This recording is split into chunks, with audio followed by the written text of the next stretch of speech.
Diana Gamage பிரித்தானிய பிரஜா உரிமை கொண்டவர் என்பதால் அவர் இலங்கை பாராளுமன்றத்தில் உறுப்பினராக பதவி வகிப்பதற்கு தகுதியற்றவர் என உயர் நீதிமன்ற நீதியரசர்கள் ஏகமனதாக தீர்மானித்துள்ளனர். நீதிமன்ற உத்தரவின் அடிப்படையில் செயற்படுமாறு பொறுப்பு வாய்ந்த அதிகாரிகளுக்கு இதன்போது உயர் நீதிமன்றம் உத்தரவிட்டுள்ளது. பிரதிவாதியான டயானா கமகே பிரித்தானிய கடவுச்சீட்டை பயன்படுத்தி இலங்கைக்கு வந்துள்ளமை வழக்கு விசாரணையின் போது உறுதி செய்யப்பட்டுள்ளதாக தீர்ப்பை அறிவித்த நீதியரசர் ஜனக் டி சில்வா தெரிவித்துள்ளார்.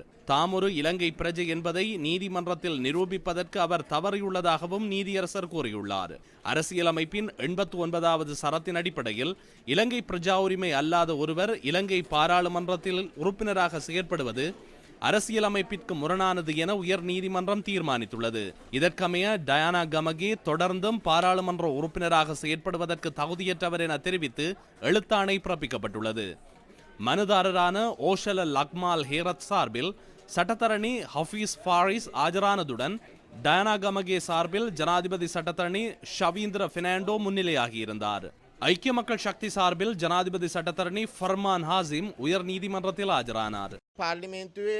பாராளுமன்றத்தில் ஆளும் கட்சியும் எதிர்கட்சியும் 3-4 வருடங்களாக மௌனம் சாதித்தன. இது தொடர்பாக ஒரு வார்த்தையிலும் கதைக்கவில்லை. தேசிய மக்கள் சக்தியின் அனுரகுமார திசாநாயக்க, சஜித் பிரேமதாச, அரசாங்கத்தின் அமைச்சர்கள், பாராளுமன்ற உறுப்பினர்களிடம் நான் பல தடவைகள் இது தொடர்பில் பாராளுமன்றத்தில் கதைக்குமாறு வேண்டுகோள் விடுத்தேன். எனது பி அறிக்கையை தாக்கல் செய்யுமாறு கூறினேன். இது தொடர்பில் அவர்கள் பொருட்படுத்தவில்லை. முஜிபுர் ரஹ்மான் மாத்திரமே முன்வந்து பாடுபட்டார். அவரை தவிர ஏனையவர்கள் மௌனமாக இருந்து இந்த திருட்டு செயலை பாதுகாத்தனர். அவ்வாறான சூழ்நிலையில் பாராளுமன்றத்தில் இல்லாத ஒரு பிரஜையாக கட்சியாக டயானா கமகே என்ற இந்த மோசடி மிக்க பிரித்தானிய பெண்ணை பாராளுமன்றத்தில் இருந்து வெளியேற்ற திட்டமிட்டதை இட்டு நான் பெருமை அடைகின்றேன்.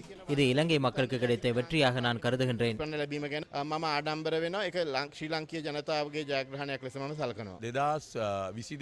2022 ஆண்டு வரவு செலவு திட்ட விவாதத்திற்கு ஜனாதிபதி வந்திருந்த போது நான் பாராளுமன்றத்தில் சில ஆவணங்களை சமர்ப்பித்து இவர் இலங்கை பிரஜை அல்லவென அன்று பாராளுமன்றத்தில் தெரிவித்தேன். எனினும் அன்று நான் பாராளுமன்றத்தில் கதைத்த போது சிவப்பு கடவுச்சீட்டொன்றை வழங்கினால் என்ன நடக்கப் போகின்றது, உங்களுக்கு கட்சியை வழங்கியவர் அல்லவா என ஜனாதிபதி கூறினார். அவ்வாறே ஜனாதிபதி இந்த பிழையானவர்களை பாதுகாத்தார். இன்னும் ஒன்றை கூற வேண்டும். இதுவரை காலம் 3.5 வருடங்கள் அவர் மக்களின் வரிப்பணத்திலேயே பராமரிக்கப்பட்டுள்ளார். அந்த வரிப்பணத்தை மீள அறவிட வேண்டும்.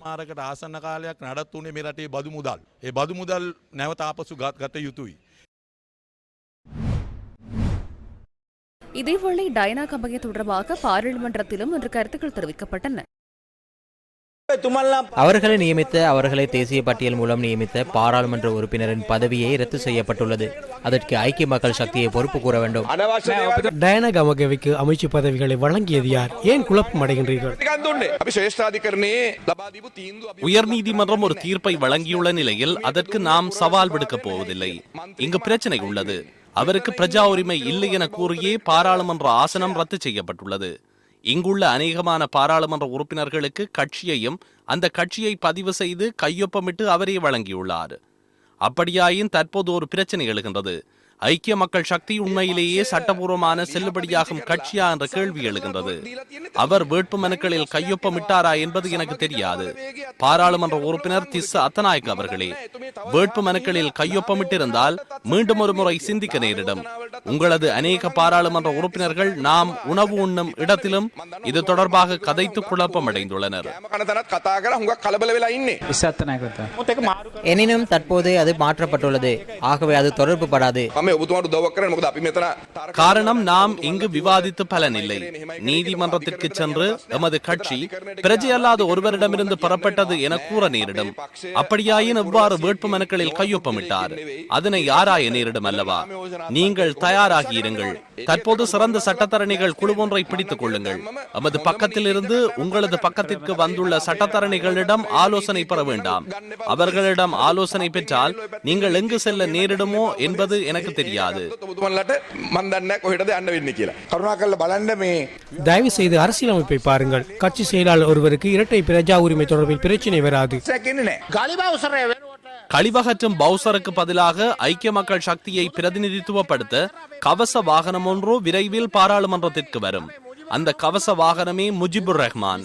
2020 ஆண்டு பிப்ரவரி மாதத்தில் இருந்து ஐக்கிய மக்கள் சக்தியின் பொதுச் செயலாளராக ரஞ்சித் மத்தும பண்டார செயற்படுகின்றார். ஐக்கிய மக்கள் சக்தியின் தலைவராக சஜித் பிரேமதாச கடமை ஆற்றுகின்றார். நாம் பிரதிநிதித்துவப்படுத்துகின்ற பாராளுமன்ற தேர்தலுக்கான வேட்பு மனுக்களை 2020 ஆண்டு மார்ச் மாதத்தில் பொதுச் செயலாளர் ரஞ்சித் மத்தும பண்டாரவே தாக்கல் செய்தார். ரணில் விக்ரமசிங்க உள்ளிட்ட ஐக்கிய தேசிய கட்சியின் வழிநடத்துதலின் பேரில் இந்த வேட்புமனுக்களை செல்லுபடியற்றதாக்குமாறு கூறி அந்த சந்தர்ப்பத்தில் உயர்நீதிமன்றத்தில் மனு தாக்கல் செய்யப்பட்டது. அந்த மனு நிராகரிக்கப்பட்டு வேட்பு மனு சட்டபூர்வமானது என தீர்ப்பு வழங்கப்பட்டுள்ளது. தேர்தல்கள் ஆணைக்குழுவிலும் அந்த சந்தர்ப்பத்தில் முறைப்பாடு செய்யப்பட்டது. இந்த வேட்பு மனுக்கள் சட்டபூர்வமாக தாக்கல் செய்யப்பட்டுள்ளதாக தேர்தல்கள் ஆணைக்குழுவும் ஏற்றுக்கொண்டது. இது சட்டபூர்வமாக தாக்கல் செய்யப்பட்ட வேட்பு மனுவாகும். ஆகவே இதன் மூலம் தெரிவு செய்யப்பட்ட பாராளுமன்ற உறுப்பினர்களுக்கு எவ்வித தடையும் கிடைக்காது. டயானா கமகே என்பவருக்கு செயலாளர் பதவி பொறுப்பு இல்லை என உயர்நீதிமன்றமும் தேர்தல்கள் ஆணைக்குழுவும் ஏற்றுக்கொண்டுள்ள நிலையிலேயே தெரிவு செய்யப்பட்ட பாராளுமன்ற உறுப்பினர்களாக நாம் செயற்படுகின்றோம் என்பதனை நான் நினைவுபடுத்த விரும்புகின்றேன். டயானா கமகே விமானத்தை செலுத்தி விமானி போலவே கடந்த காலங்களில் செயற்பட்டார். பாராளுமன்றம் என்ற விமானத்தின் விமானிகளே நாம். விமானிக்கு தேவையான தகுதிகள் உள்ளன. விமானம் கையளிக்கப்பட்ட விமானி தகுதியற்றவர். அவர் இவ்வளவு காலமும் வஞ்சகத்துடன் செயற்பட்டார். இந்த நாட்டு மக்களை தெரிந்தே தவறாக வழி நடத்தியுள்ளார்.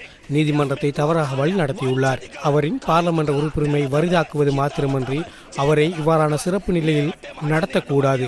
பிரித்தானிய பிரஜையாக இருந்து கொண்டு மோசடி செய்தவர் உறுப்புரிமை நீக்குவதுடன் அவர் நீதிமன்றத்தையும் தவறாக வழி நடத்தியுள்ளார். சபாநாயகரே, அவர் இந்த நாட்டின் பிரஜை இல்லை என அறிந்து கொண்டு மோசடியாக பாராளுமன்ற உறுப்பினராக செயற்பட்டுள்ளார். ஆகவே டயானா கமகே பாரிய குற்றச்செயலில் ஈடுபட்டுள்ளார்.